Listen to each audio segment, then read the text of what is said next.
तो आदाब, नमस्कार, गुड इवनिंग, सत श्रीकाल। एक बार फिर आप तमाम लोगों का स्वागत है क्राइम तक की कहानी के इस एपिसोड में। उम्मीद है पूरी फैमिली अच्छी होगी, अपना और अपनों का ख्याल रख रही होगी। 14 नवंबर की बात है। गुजरात में सूरत के करीब एक डिस्ट्रिक्ट है वलसाड, और इसी वलसाड डिस्ट्रिक्ट के अंदर एक रेलवे स्टेशन है। इस रेलवे स्टेशन का नाम है उदवाड़ा। शाम का वक्त था, तारीख 14 नवंबर। एक सेकेंड ईयर की स्टूडेंट, 19 साल की एक लड़की, वो ट्यूशन ख़त्म करने के बाद अपने घर लौट रही थी। इत्तेफाक से जो ट्यूशन सेंटर था, वहाँ से उसका घर रेलवे ट्रैक को क्रॉस करना होता था और एक रेलवे फाटक को, और ये उदवाड़ा रेलवे स्टेशन के करीब ही उसका घर था, मुश्किल से 200 मीटर दूर। तो अक्सर वही रूट होता, वो ट्यूशन अपना कोचिंग सेंटर से निकलती, रेलवे ट्रैक क्रॉस करती और फिर रेलवे फाटक से गुजर कर अपने घर पहुँचती। लेकिन स्टेशन से 100 मीटर दूर का एक हिस्सा ऐसा था, एक चंक, जहाँ थोड़ा सन्नाटा होता, पेड़ वेड़ हुआ थे वहाँ पे। तो 14 नवंबर की शाम भी वो लड़की कोचिंग सेंटर से निकलती और अपने घर जा रही होती है। लेकिन वक्त हो गया, वो घर नहीं पहुँची। अब रूटीन था कि इतने वक्त तक घर आ जाती है, 5-10 मिनट, आधा घंटा, 1 घंटा ऊपर नीचे। लेकिन 2-3 घंटे हो गए, वो लड़की घर नहीं पहुँची। घर वालों को फिक्र हुई, पर घर वालों को ये भी पता था कि उसके घर से कोचिंग सेंटर का रूट क्या है, किस रूट से आती है और वो जाती है। तो पूरा घर अब घर से निकलता है और उस रूट को फॉलो करते हुए, जिस रूट से वो कोचिंग सेंटर से आती है और जाती है, अब उस पर एक एक लोग एक एक चीज़ को ढूंढते हुए, देखते हुए आगे बढ़े। जैसे ही वे इस उदवाड़ा रेलवे स्टेशन से 100 मीटर पहले पहुंचते हैं, रेलवे ट्रैक के किनारे एक सुनसान जगह पर उन्हें एक लड़की ज़मीन पर लेटी नजर आती है। पास जाकर देखते हैं तो उनकी अपनी बेटी थी। जिस तरीके से वो लाश, क्योंकि वो तब तक मर चुकी थी, ज़मीन पर थी, पहली नज़र में देखकर ये हो चुका था कि उसके साथ ज़बरदस्ती की गई है, क्योंकि कपड़े जिस्म पर नहीं थे और लड़की दम तोड़ चुकी थी। देखकर घर वाले मदहवास चीखने चिल्लाने लगे। तब तक आसपास में जो गुजर रहे थे लोग पहुँचे, रेलवे पुलिस फोर्स पहुँची। इसके बाद पुलिस को खबर दी गई, पुलिस मौके पर पहुँची। पुलिस ने आकर तफ्तीश करनी शुरू की। लाश के पास से उस लड़की के बैग मिले जिसमें किताबें थी, और साथ में वहीं करीब 2 और चीज़ें मिली, एक वाइट स्वेट शर्ट और एक बैकपैक जो पीठ पर बांधते हैं, पिट्ठू बैग भी जिसे कहते हैं। अब घर वालों ने बताया कि ना ये वाइट स्वेट शर्ट उस लड़की का है और ना ही ये बैग। अब पुलिस वालों ने उस बैग को खोलना शुरू किया। जब खोला तो उसके अंदर 3 जर्सी, 2 हाफ पैंट और एक मोबाइल का चार्जर मिला। इन कपड़ों को देखकर और इस बैग को देखकर ये अंदाज़ा लगाना बड़ा आसान हो गया कि जिसका भी बैग है या जो भी ये कातिल और रेपिस्ट है, वो इस शहर का नहीं है, कहीं बाहर का है, क्योंकि वो ट्रैवल कर रहा है और ट्रेन से ही आया है और ट्रेन से ही शायद निकला हो। अब इसी के फ़ौरन बाद पुलिस उसी उदवाड़ा पुलिस स्टेशन की तरफ एक टीम भगाती है कि वहाँ CCTV कैमरा देखो, वहाँ दिख जाएगा। लेकिन पहला धक्का तब लगता है जब पता चलता है कि उस उदवाड़ा रेलवे स्टेशन पर एक भी CCTV कैमरा लगा ही नहीं है। अब पुलिस को बड़ी मायूसी होती है, लेकिन उस बैग और कपड़ों को देखकर ये साफ लग रहा था कि वो एक मुसाफिर है जो सफ़र पर निकला है। अब CCTV कैमरा है नहीं, पुलिस क्या करे, इधर लाश को उठाकर पोस्टमार्टम के लिए भेज दिया जाता है सूरत के डिस्ट्रिक्ट अस्पताल में। वहाँ से रिपोर्ट आती है, पता चलता है कि मौत से पहले या कत्ल से पहले उसके साथ ज़बरदस्ती की गई थी। अब पुलिस इधर कातिल की तलाश में, CCTV कैमरा है नहीं, एक बैकपैक और एक स्वेट शर्ट, उसके ज़रिए अब कातिल तक पहुँचना है, काम इतना आसान नहीं। तभी पुलिस ने तय किया कि चलो इस स्टेशन पर CCTV कैमरा नहीं है, इसके आगे पीछे के स्टेशन को खंगालते हैं। आनन फानन में कई पुलिस की टीम लगाई गई। ये हुआ कि उस उदवाड़ा पुलिस जो रेलवे स्टेशन है, इससे पहले का स्टेशन, इसके आगे के स्टेशन पर जाओ, कहीं तो CCTV कैमरा दिखेगा। कोशिश रंग लाई। उदवाड़ा रेलवे स्टेशन से एक स्टेशन पहले उस स्टेशन पर CCTV कैमरा लगा हुआ था। जब उस कैमरे को चेक किया गया और टाइमिंग देखी गई तो एक शख्स कैमरे में नजर आया। अब वो शख्स, उसका चेहरा तो पुलिस को मालूम नहीं, लेकिन उस तस्वीर को देखकर पुलिस इसलिए चौंकी कि उसने सेम वही वाइट स्वेट शर्ट पहन रखी थी और उसके पीठ पर वही बैकपैक था, ब्लैक रंग का, काले रंग का। अब स्टेशन की दूरी एक स्टेशन पहले और एक स्टेशन बाद, और वो उसने वही शर्ट पहन रखी है, वही बैग उसके कंधे पर है। तो बड़ा आसान हो गया ये पता करना कि यही वो शख्स है, क्योंकि वही चीज़ पहने हुआ है जो बरामद हुई, जो मौके से मिली है। अब पुलिस CCTV जो कैमरा है, वो कैमरा भी मैं आपको दिखाऊंगा, जो आप देखेंगे उसमें वो थोड़ा सा लंगड़ा कर चल रहा है। उसका शायद बायां पैर ठीक नहीं है। अब ये तस्वीर आई, पुलिस की जान में जान आई। पुलिस ने कहा कि अब इसको ढूंढते हैं। अब ढूंढना शुरू किया गया। बाकी स्टेशन को, रेलवे पुलिस को खबर दी गई है। गुजरात पुलिस ने जो है 10 टीमें बनाई और उसने कहा कि यहाँ से लेकर हर रूट पे स्टेशन जितने पड़ते हैं जाओ, ताकि पता चले कहाँ उतरा कहाँ चढ़ा। ये ज़रा कोशिश चल रही है, दिन बीतते जा रहे हैं। लास्ट में पता चला कि उसको वापी स्टेशन पर देखा गया। वापी स्टेशन पर फिर उसको दिखा कि वो एक मुंबई बांद्रा जाने वाली ट्रेन में बोर्ड हो रहा है। तब उससे ये हुआ कि ये मुंबई बांद्रा की तरफ गया है। अब पुलिस की टीम मुंबई बांद्रा पहुंची, लेकिन ये सारी तस्वीरें तब देखी जा रही हैं जब ऑलरेडी वक्त निकल चुका है। तो इसलिए ये कि चलती ट्रेन में पहुंचकर पकड़ लें, ये मुमकिन था नहीं, लेकिन उसका लोकेशन पता चल रहा था। तो अब वो वलसाड के उदवाड़ा से वापी, वापी से बांद्रा, मुंबई पहुंच गया। ये सीसीटीवी कैमरे में कैद, लेकिन इसके आगे फिर वो गायब। अब ना कोई सीसीटीवी कैमरा, ना वो कातिल उसके किसी कैमरे में कैद। अब क्या किया जाए? ये पहला मामला होगा जिसमें एक दिव्यांग सीरियल किलर है।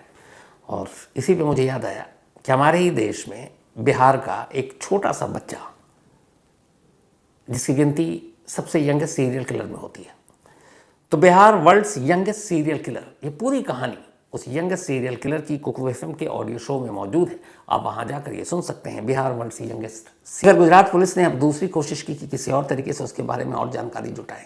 सबसे पहले गुजरात की जितनी भी अलग अलग जेलें हैं, उन सारे जेलों में इस सीसीटीवी कैमरे का जो ग्रैब उसका चेहरा था, उसको तस्वीर उसकी प्रिंट आउट निकाली और गुजरात के हर जेल के डेटाबेस से ये पता किया कि क्या इस शक्ल का कोई कैदी हाल में जेल में था, जेल से रिहा हुआ, कोई रिकॉर्ड। लेकिन अफसोस के पूरे गुजरात की जेल से उसकी तस्वीर मैच नहीं हुई। अब यहाँ भी नाकामी, हाथ खाली, दिन बीत रहे हैं। तब पुलिस ने फिर नेशनल डेटाबेस देश भर के अलग अलग स्टेट्स की जेलों के निकालने का फैसला किया। अब उसने हर एक स्टेट को भेजी ये तस्वीर कि भाई देख कर बताएं आपके किसी जेल में कभी कोई ऐसा कैदी रहा। अलग अलग स्टेट होते होते और तरफ से नाकामी मिल रही, लेकिन तभी एक कामयाबी मिली। राजस्थान की जोधपुर जेल में कैदी का चेहरा उस चेहरे से बिल्कुल मैच कर गया। पता चला कि इसी साल मई में वो वहाँ से बेल आउट हुआ है और उसके ऊपर मामला था ट्रक चोरी का। अब जब मैच किया तो फिर जेल से रिकॉर्ड मिले उसके कि भाई क्या है।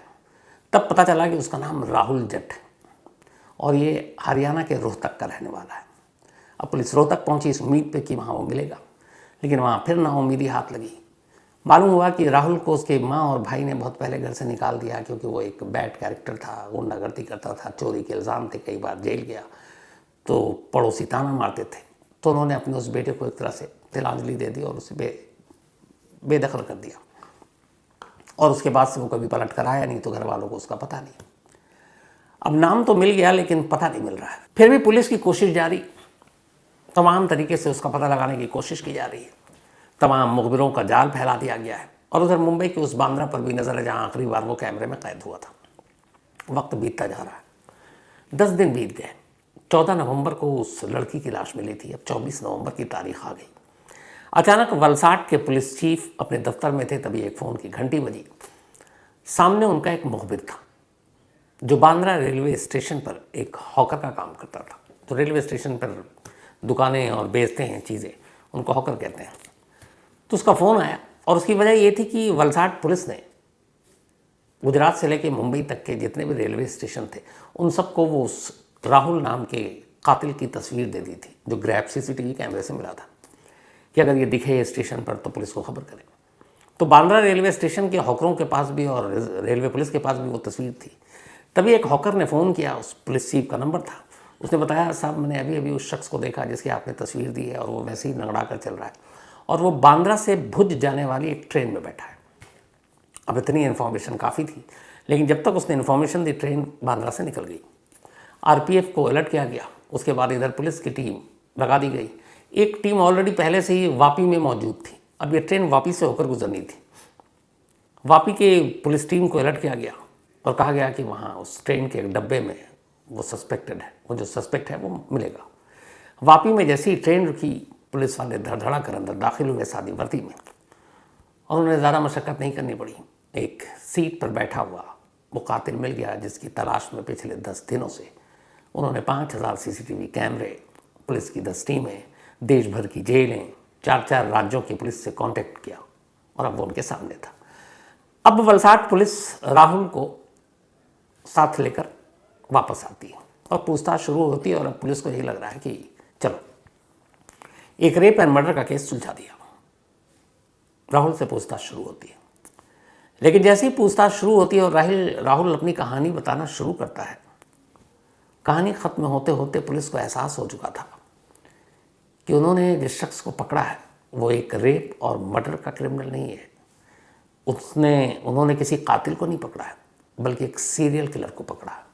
एक ऐसा सीरियल किलर जिसने कुल 5 कत्ल किए और वो भी सिर्फ 1 महीने के अंदर। पुलिस वाले उसकी कहानी सुनकर हैरान रह गए। पहले उसने अपनी पूरी कहानी सुनाई और सबसे पहले उसकी कहानी सुनाई जहाँ से इस केस की शुरुआत हुई, यानी 14 नवंबर सेकेंड ईयर के स्टूडेंट जो वलसाड के इसी उदवाड़ा रेलवे स्टेशन के करीब जिसकी लाश मिली थी। उसने बताया कि 14 नवंबर को वो वलसाड आया था। वहाँ कुछ दिन उसने एक होटल में काम किया था, फिर चला गया था छोड़कर। कुछ पैसे बकाए थे, वो पैसे लेने आया, पैसे लिए और फिर वापस सब वो उदवाड़ा स्टेशन की तरफ आया। यहाँ से उसे ट्रेन पकड़कर मुंबई जाना था। ट्रेन में वक्त था तो प्लेटफॉर्म के इर्द गिर्द घूमने लगा। तभी जब वो प्लेटफॉर्म के बिल्कुल लास्ट छोर पर था तो उसने देखा कि वही लड़की लौट रही है, उस वक्त ट्यूशन पूरा करके। उसे देखा, आसपास मैंने देखा बिल्कुल सन्नाटा था, कोई था नहीं, शाम का वक्त हो चुका था। तो मैंने उस लड़की का 100 मीटर तक पीछा किया और मैं मौके की ताक में था। 100 मीटर के बाद मुझे रेलवे ट्रैक के पास एक ऐसी जगह मिली जहाँ एक तरह से काफ़ी पेड़ थे, झाड़ियाँ थी और कोई लोग दूर दूर तक नहीं। बस मैंने मौका देखा। अच्छा, वो लड़की के पीछे पीछे चल रहा था, लेकिन लड़की को कुछ शक भी नहीं हुआ क्योंकि लोग बहुत सारे आते जाते हैं। लेकिन एक सन्नाटे में मौका मिलते ही उसने लड़की को दबोचा, उसके मुंह पे हाथ रखा, उसे धमकाया और फिर उसके साथ ज़बरदस्ती की। इसके बाद उसने उसका गला घोंट दिया। गला घोंटने के बाद, ये सब करने के बाद उसे प्यास लगी। वो अपना स्वेट शर्ट उतार चुका था इस ज़बरदस्ती करने के दौरान में और उसका बैग पैक वहीं रखा हुआ था। अब उसके सामने उस लड़की की लाश पड़ी थी जिसको थोड़ी देर पहले उसने मारा और जिसके साथ ज़बरदस्ती की थी। लेकिन अब उसे प्यास लगी। 100 मीटर दूर स्टेशन प्लेटफॉर्म था। उसने देखा आसपास कोई दूर दूर तक नहीं, इस लाश पे किसी की नज़र भी नहीं पड़ेगी। वो अपना बैग पैक और वो स्वेट शर्ट छोड़कर सिर्फ गमछे में, चूँकि अंदर बनियान भी था, वापस जाता है प्लेटफॉर्म पर। प्लेटफॉर्म पर जाने के बाद एक जूस का पैकेट लेता है, एक दूध का पैकेट लेता है, पीता है और फिर वापस आता है इस इरादे के साथ कि वो फिर ज़बरदस्ती करेगा एक मुर्दा लाश के साथ। लेकिन जैसे ही वो पहुंचता है वापस तो देखता है कि उस जगह पे भीड़। इस दौरान हुआ ये कि लड़की चूँकि वक्त पे घर नहीं पहुंची, कभी लेट होता नहीं था, उस दिन 2-2.5 घंटा ज़्यादा हो गया, तो घर वालों को फिक्र हुई। उसके बाद वो निकले, उसे ढूंढने, रूट पता था घर से कोचिंग सेंटर तक का, ये भी पता था रेलवे ट्रैक से होकर गुजरती है। तो इत्तेफाक से वहीं उनको लाश दिख गई और वो लोग पहुंच गए, भीड़ जमा हो गई, पुलिस आ गई, रेलवे पुलिस आ गई। और ये वहाँ पर जाकर दूर से इस भीड़ को देखा और ये समझ गया कि अब ये बात खुल गई है। ये वापस पलटता है, अपना बैग पैक और अपना स्वेट शर्ट वहीं छोड़ देता है, प्लेटफॉर्म पर आता है, जो नेक्स्ट गाड़ी आती उसमें बैठकर वहाँ से निकल जाता है। वो चला गया, लेकिन वो बैग पैक और वो उसका स्वेट शर्ट ये एक अहम सबूत बन गया उसे पकड़ने में। अगर वो उस दिन न छोड़ता वो दोनों चीज़ें, तो उस स्टेशन पर सीसीटीवी कैमरा भी नहीं था और किसी भी स्टेशन के अगर सीसीटीवी कैमरे में वो कैद भी दिखाई देता तो फिर कैसे पता चलता है कि यही वो कातिल या रेपिस्ट है, क्योंकि उस सामान के अलावा और तो कोई उसकी पहचान थी नहीं, कोई विटनेस नहीं था, किसी ने चेहरा नहीं देखा। तो इसीलिए वो उसका बैग पैक और एक स्वेट शर्ट जो एक दूसरे स्टेशन पर वही चीज़ वो डाले हुए कंधे पर और पहने हुए दिखाई दिया, तो इससे ये पहचान हुई कि यही वो शख्स है। तो उसने ये कहानी सुनाई। फिर उसने बताया कि वो वहाँ से वापी से वो मुंबई गया, बांद्रा, और फिर मुंबई से वो हावड़ा पहुँच गया। इसके बाद उसने कहा कि हावड़ा जाने के बाद 14 नवंबर के इस कत्ल के ठीक 5 दिन बाद 19 नवंबर को उसने हावड़ा में एक और महिला का रेप किया और उसका मर्डर किया। वो लाश भी एक ट्रेन के बोगी में मिली। फिर वो वहाँ से निकला और निकलने के बाद वो आंध्रा गया। आंध्र प्रदेश में वो जाकर फिर एक रेलवे स्टेशन पर ट्रेन में बैठता है, एक और कोच में एक और महिला को मारता है, उसे लूटता है। इसके बाद फिर वो जाता है सिकंदराबाद रेलवे स्टेशन। वहाँ पर भी एक ट्रेन जो पुणे से कन्याकुमारी आ रही थी, उसमें भी एक महिला के साथ रेप करता है और उसे मार डालता है। उसने कहा कि 20 अक्टूबर को उसने पहला कत्ल रेलवे में किया था, 25 अक्टूबर को दूसरा किया था। इसके बाद फिर गैप आया 14 नवंबर को उसने इस वलसाड में कॉलेज स्टूडेंट का किया। ये इकलौता कत्ल था उन 5 में जो रेलवे के किसी कोच में, किसी बॉगी या डब्बे में नहीं, बाहर किया गया था। और इस कत्ल के ठीक 14 नवंबर था और उसके बाद उसने 19 और फिर 23 2 और कत्ल किए, तो कुल 5 कत्ल किए। अब पुलिस ने उससे पूछा कि बताओ तुमने 5 कत्ल किए, क्यों किया? और इस क्यों से भी बड़ा सवाल ये था कि उसने इन 5 में से 4 कत्ल भारतीय रेलवे के उन डब्बों में किया जो दिव्यांग के लिए रिजर्व थे, आरक्षित थे। हमारे यहाँ ट्रेन में ज़्यादातर एक बोगी, एक डब्बा, उसमें दिव्यांग होते हैं, जो किसी हाथ पैर से माजूर होते हैं, उनके लिए होता है। जो उसने हावड़ा में कत्ल किया वो दिव्यांग के लिए रिजर्व बोगी थी। जो उसने आंध्रा में किया वो दिव्यांग के लिए रिजर्व बोगी थी। जो उसने सिकंदराबाद में किया वो भी रिजर्व बोगी थी। इसके अलावा उसने एक और जगह पे जो किया वो भी एक रिजर्व बोगी थी। और ये चारों की चारों महिलाएं भी दिव्यांग थी। अब जब रिजर्व बोगी में जो महिला होगी, जाहिर सी बात वो उन्हीं के लिए होता है जो दिव्यांग है, जो हैंडीकैप्ड है। तो 4 हैंडीकैप्ड, 4 दिव्यांग महिलाओं का कत्ल भारतीय रेल के आरक्षित दिव्यांग के डब्बे में करने के पीछे का मकसद क्या था? पुलिस ने जब उससे सवाल पूछा तो उसने अपनी कहानी सुनाई और उस कहानी में ही उसके सवालों के जवाब थे। राहुल हरियाणा का रहने वाला था, रोहतक ज़िले का। जब ये थोड़ा सा बड़ा हुआ तो इसके फादर की डेथ हो गई। उसके बाद बचपन में इसे पोलियो हो गया था। उस पोलियो की वजह से बायां पैर थोड़ा ख़राब हो गया, ये लंगड़ा कर चलता था। स्कूल में दाखिला मिला। स्कूल में बच्चे इसे इसके इस लंगड़ेपन की वजह से चिढ़ाते थे, उसका मजाक उड़ाते थे। धीरे धीरे ये बात उसे बहुत बुरी लगी। फिर थोड़ा थोड़ा कैसे करके ये पढ़ता लिखता गया। इसका एक सपना था कि ये बड़ा होकर ट्रक चलाएगा। ट्रक को लेकर ये बड़ा इसको पसंद था ट्रक, तो ट्रक देख के इसे खुशी होती थी, तो उसे लगा था कि ट्रक चलाएंगे। लेकिन चूंकि उसे पोलियो हो चुका था, एक पैर खराब था, तो किसी ने भी उसे ट्रक ड्राइवर की नौकरी नहीं दी। ट्रक ड्राइवर की नौकरी किया, किसी ने उसको ट्रक के करीब नहीं आने दिया। ये बात उसे बहुत चुभ गई।